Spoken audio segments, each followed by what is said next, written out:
Welcome to JJ Tagalog Movie Recap. Isipin mo, isang bilyonaryo ka, pero isang iglap, naging pusa ka.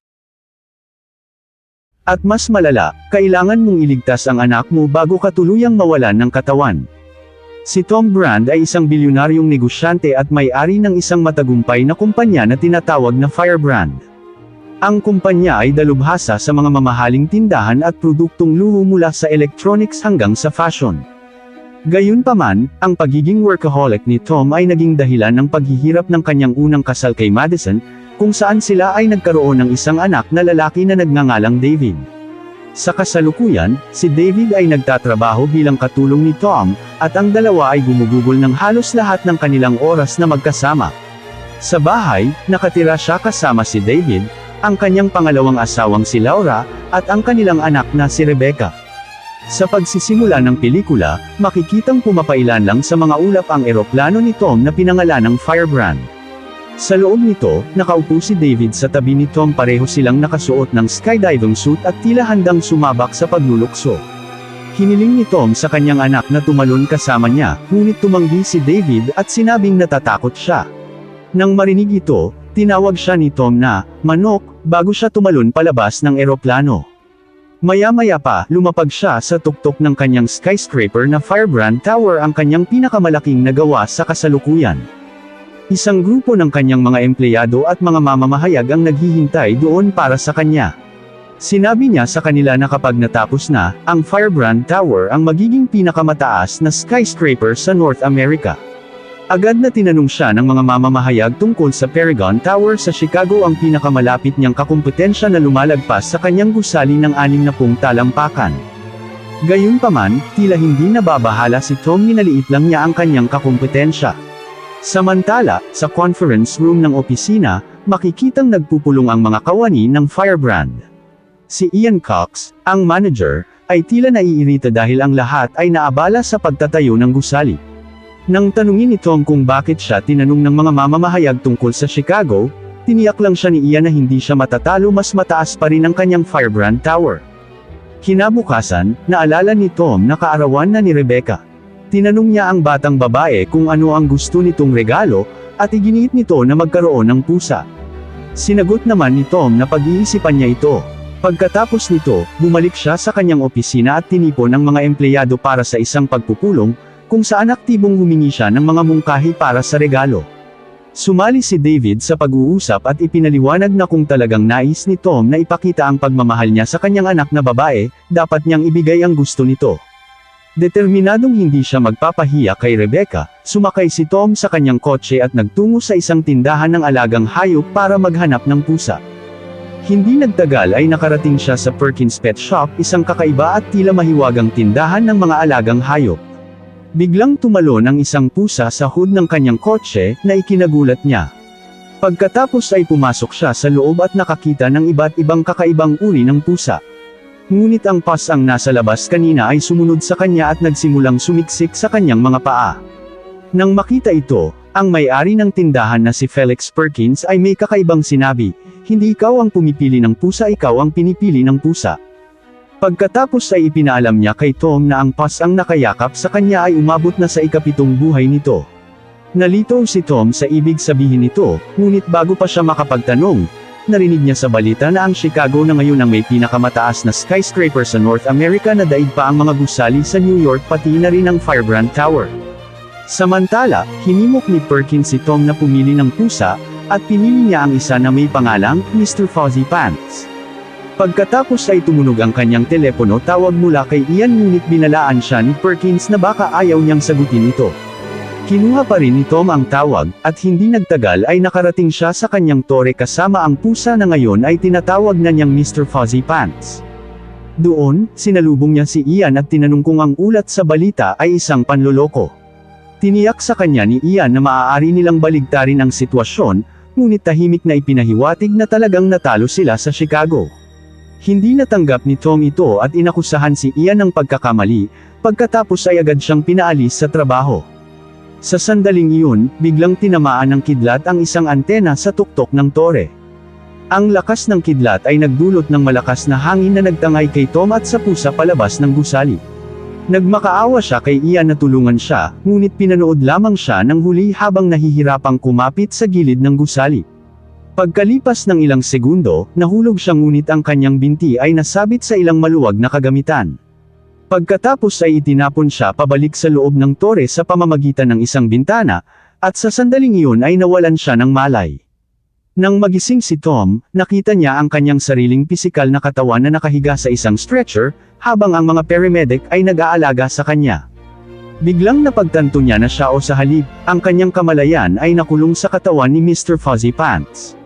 Maya-maya pa, narinig niya ang doktor na nagsasabi sa kanyang asawang si Laura na ang operasyon ay naging maayos. Gayunpaman, nagtamo si Tom ng matinding pinsala sa ulo, at hindi pa makikita ang kanyang paggaling hanggat hindi nababawasan ang pamamaga sa kanyang utak. Sinubukan ni Tom na tawagin si Laura at sumigaw na nasa loob siya ng katawan ng pusa. Ngunit ang mga nakapaligid sa kanya ay tanging ang pag-iyaw at pag-ungol lamang ang naririnig. Samantala, nilapitan ni Rebecca ang kanyang ina at tinanong kung maaari niyang makita si Tom. Malumanay na ipinaliwanag ni Laura na hindi pa sila makakausap ng kanyang ama sa ngayon. Inalori ni David ang kanyang kapatid at tiniyak na magkasama silang pupunta para bisitahin ito. Bago umalis, nakasalubong nila si Ian, na nagsinungaling na ginawa niya ang lahat para iligtas si Tom ngunit hindi nagtagumpay. Napansin ni Rebecca ang pusa sa basket, at nang itanong ito kay Laura, sinabi ng babae na ibinigay iyon ni Tom bilang regalo para sa kanya. Sa sandaling iyon, biglang lumitaw si Perkins sa harap ng basket at nagsimulang makipag-usap kay Tom. Ibinunyag ni Perkins na siya ay isang bumubulong ng pusa, isang taong nakakarinig at nakakausap ng mga pusa. Sa susunod na eksena, desperadong tinanong ni Tom kay Perkins kung paano siya makakalabas sa sitwasyong ito. Ngunit sa halip na sagutin, tinanong siya ni Perkins kung paano niya napunta sa ganitong sitwasyon. Dagdag pa nito, kailangang ayusin ni Tom ang mga bagay-bagay bago pa mamatay ang kanyang pisikal na katawan kung hindi, permanente siyang nakakulong sa katawan ng pasang ito. Sa punong tanggapan ng firebrand, narinig ni David si Ian na nagsasabi sa iba na ang nangyari kay Tom ay hindi isang krisis kundi isang pagkakataon. Gabing iyon, binisita ni Madison kasama ang kanyang anak na babae si Laura. Nakauwi rin si David at nagsimulang maghanap ng mga paraan para mapaangat pa ang taas ng Firebrand Tower. Samantala, umihi si Fuzzy Pants sa handbag ni Madison matapos marinig itong magsalita ng masama tungkol kay Tom na ikinagalit ng dating asawa ni Tom. Kinabukasan, binisita ni David si Tom sa ospital at tiniyak sa kanyang walang malay na katawan na mayroon siyang plano, talunin ang Chicago sa pamamagitan ng pagdaragdag ng taas sa tore, at kailangan na lamang niyang iharap ang panukala sa Board of Directors. Sa kasamaang palad, walang sinuman sa pulong ng board ang tila interesado sa kanyang mungkahi. Ngayong araw na iyon, umuwi si Laura at tinawagan si Perkins bilang tugon sa kakaiba at pabago-bagong pag-uugali ni Fuzzy Pants nitong mga nakaraang araw. Pumayag si Perkins na tumulong, ngunit hiniling niyang makausap ang pusa ng mag-isa. Pagkatapos umalis si Laura, sinabi niya kay Fuzzy Pants, o kay Tom, na makakabalik lamang siya sa kanyang orihinal na katawan kung magiging maayos siya sa kilos. Kung hindi, mamamatay ang kanyang katawang tao, at mananatili na lamang ang kanyang kamalayan sa katawan ng pusa habang buhay. Ipinaliwanag din ni Perkins na ang isang maayos na pas ang kilos, ay nagbibigay ng pagmamahal at ginhawa isang bagay na talagang kailangan ng kanyang pamilya. Si Tom, na ngayon ay determinadong makalaya sa katawan ng pusa, ay nagsimulang kumilos at kumilos na parang tunay na pusa. Sa sandaling iyon, tumunog ang telepono ni Laura at nagsimulang makipag-usap siya sa isang lalaking nagngangalang Josh. Nang marinig ito, agad na pinaghihinalaan ni Tom na niloloko siya nito ng kanyang asawa. Ngunit lingid sa kanyang kaalaman, si Josh ay isa lamang ahente ng real estate na tumutulong kay Laura sa paghahanap at pagbili ng bagong bahay. Sa susunod na eksena, nagsimulang makipaglaro si Fuzzy Pants kay Rebecca para pasayahin ito. Determinado siyang maging pinakamahusay na pusa para mabawi ang kanyang orihinal na katawan. Ang kanyang mga kakaibang gawi ay kalaunan ay nagpahinala kay Rebecca na may kakaiba sa pusa at nang maghanap siya ng impormasyon tungkol sa reinkarnasyon ng mga pusa sa internet, napagtanto niya na si Mr. Fuzzy Pants ay ang kanyang ama. Samantala, sinabi ni David kay Laura na si Ian ay lihim na nagtatrabaho sa kanilang likuran, sinamantala ng husto ang pagkawala ng malay ni Tom. Nang marinig ito ni Fuzzy Pants, palihim siyang sumakay sa legal na kahon na dala ni David papunta sa opisina. Doon, narinig niya si Ian na kinakausap ang isang tao tungkol sa isang legal na artikulo kung saan dati nang nangako si Tom na iiwan ang lahat ng kanyang mga bahagi sa kumpanya kay David. Ngunit ang sakam na si Ian ay plano ring sirain ang kasunduan, tiniyak na walang bakas ng artikulo ang maiiwan. Kalaunan, itinulak ni Fuzzy Pants ang paper shredder, dahilan para mahulog at matapan ang mga punit na bahagi ng artikulo sa sahig. Pagkatapos noon, pumasok si David sa silid at nakita ang mga punit na papel. Inayos niya ito isa-isa at laking gulat niya nang mabasa ang nilalaman. Kinabukasan, binisita ni Ian si Laura sa kanilang tahanan at inalo ito gamit ang maling katotohanan sinasabing hindi na babalik si Tom. Ngunit mariing tumugon si Laura na may pagkakataon pa ring gumaling ang kanyang asawa. Pagkatapos ay binanggit niya na alam niyang hindi tunay na nag-aalala si Ian sa kanila, hinihinala niya lamang na ginagawa nito ang lahat para sakupin ang kumpanya. Kalaunan, dinala ni David ang naayos na artikulo sa punong tanggapan ng Firebrand at nagayos ng isang pulong ng lupon. Ngunit kinontra ito ni Ian, na inihayag na hindi siya inimbitahan sa seremonya ng pagbubukas ng Firebrand Tower. Inaangkin din niya na nawala na ang karapatan ni David sa kumpanya at wala na itong impluwensya sa mga opisyal na gawain. Sa kabilang banda, dinala ni Rebecca si Fuzzy Pants sa isang bag at binisita ang misteryosong pet shop. Tinanong niya si Perkins kung maaari niyang ibalik ang pusa sa dati nitong anyo. Ngunit pinayuhan siya ni Perkins na bumalik na sa ospital kung talagang gusto niyang makita ang kanyang ama dahil nauubusan na ito ng oras. Hindi nagtagal, dumating sina David at Laura sa ospital nang ipaalam sa kanila ng doktor na walang anumang senyales ng aktibidad sa utak ni Tom, na nagpapahiwatig na maaaring hindi na siya magising mula sa kanyang koma. Pagkatapos noon, pumasok din si Rebecca sa silid at ipinaliwanag sa kanila na ang kamalayan ng kanyang ama ay nasa loob ng pusa. Samantala, narinig ni Fuzzy Pants, na nasa loob pa rin ng bag ni Rebecca, si David na nagsasabing gagawin niya ang kanyang, una at huling pagtalon, mula sa Firebrand Tower. Pagkatapos ay sinundan ng pusa si David papunta sa tore, ngunit habang naglalakad sila, napansin siya ni Rebecca. Sinubukan itong tawagin siya gamit ang salitang, "Daddy", para patunayan kay Laura na si Fuzzy Pants nga ang kanyang ama. Nalilito ngayon si Tom, bilang Fuzzy Pants, sa pagitan ng dalawang bagay, manatili kasama si Rebecca sa ospital malapit sa kanyang katawan, o sundan si David para pigilan itong tumalon.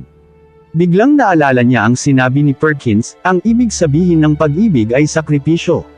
Kaya naman, nagpasya siyang pumunta sa tore para iligtas si David, kahit ibig sabihin ito ay isasakripisyo niya ang kanyang huling pagkakataong mabawi ang kanyang tunay na pagkatao. Sa susunod na eksena, pumasok si David sa tore gamit ang elevator papunta sa basement, ngunit nanatili si Fuzzy Pants sa labas. Sa sandaling iyon, nakita siya ni Ian, na agad na inutusan ng security na ilagay siya sa isang sako at itapon. Malapit nang sundin ng gwardya ang utos nang dumating si Perkins sa tamang oras at iniligtas siya, sabay sabing, ang pusa kong ito. Binalaan ng may-ari ng pet shop si Fuzzy Pants na baka hindi niya maabot ang bubong at baka ito pa ang magdulot ng kanyang pagkamatay. Ngunit sa halip na tumigil, inilagay niya ang pusa sa isang mailbox para makapasok ito sa loob ng tore, at kalaunan ay makarating sa pinakamataas na palapag. Sa bandang huli, nakita ng mga gwardya si David na malapit na sa gilid ng bubong at sinubukang pigilan siya. Ngunit hindi niya sila pinansin at tumalon pababa. Tumalon din ang pusa habang nakahawak sa isang cable, ngunit sa kasamaang palad, naputol ito, dahilan para magkasabay silang bumagsak ni David. Ngunit sa sandaling iyon, napansin ni Fuzzy Pants na nakasuot si David ng jumpsuit na may parachute, at itinuro niya ang kawing nito, para bang sinasabing, hilahin mo ito. Naintindihan ni David ang mensahe ng pusa at agad na sumunod. Pagkatapos ay pinaandar ni David ang parachute at malumanay itong nilapag sa gitna ng nagaganap na salo-salo para sa Firebrand Tower. Hindi siya nag-aksaya ng oras, ipinakita niya ang mga legal na artikulo ng kumpanya at idineklara na pagmamay-ari niya ang 51% ng mga stock ng kanyang ama. Habang lahat ay gulat na nakatingin sa kanya, tinanggal ni David si Ian mula sa kumpanya na nagwakas sa matinding pananakot at panloloko nito. Sa ospital naman, biglang nagising si Tom mula sa kanyang koma, isang patunay na tama ang kanyang desisyon na isakripisyo ang kanyang sarili para iligtas ang kanyang anak. Sa isa pang eksena, nakita si Ian na naglalakad sa kalye habang nakikipag-usap sa telepono. Sa sandaling iyon, nadaanan niya si Perkins, na mahinahong nagpayo sa kanya na tapusin na ang kanyang tawag. Ngunit hindi siya pinansin ni Ian at nagpatuloy sa paglalakad. Pagkalipas ng ilang segundo, bigla siyang nabangga ng isang kotse at tulad ni Tom dati, ang kanyang kamalayan ay nalipat sa isang pusa. Pagkatapos ay dinala siya ni Perkins pabalik sa kanyang pet shop. Nang tuluyang gumaling si Tom, dinala niya si Rebecca sa parehong pet shop at sinabing bibilhin na niya ang bata ng isang aso. Ngunit labis silang natuwa nang iharap sa kanila ni Perkins si Mr. Fuzzy Pants at ipinahiwatig nito na ang pusa ay mayroon na lamang isang natitirang buhay, ibig sabihin ay isa na itong normal na pusa na mamamahayag kasama sila habang buhay.